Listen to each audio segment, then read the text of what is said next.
ग्रन्थलाई जसले 9 दिनसम्म अति आनन्द तरिकाले पान गर्नुहुन्छ, प्यासी पात्र बनेर धर्म अर्थ काम मोक्ष भएर त्यो परिवारमा सुख हुन्छ, त्यो परिवारमा शान्ति हुन्छ, त्यो परिवारमा कहिले पनि जीवनमा रोग कष्ट कहिले लाग्दैन।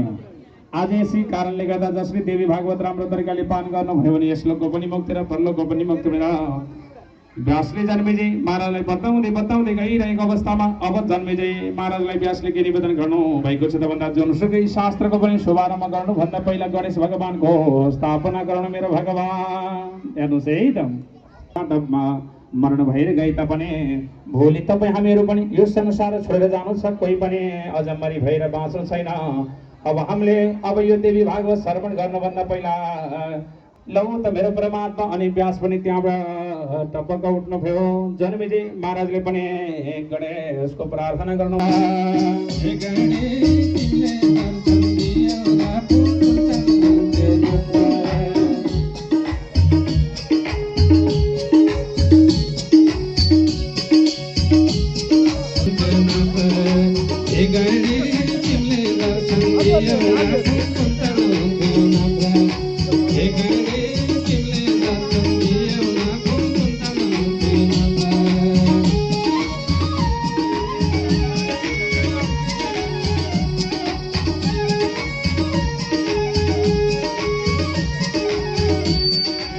Hey,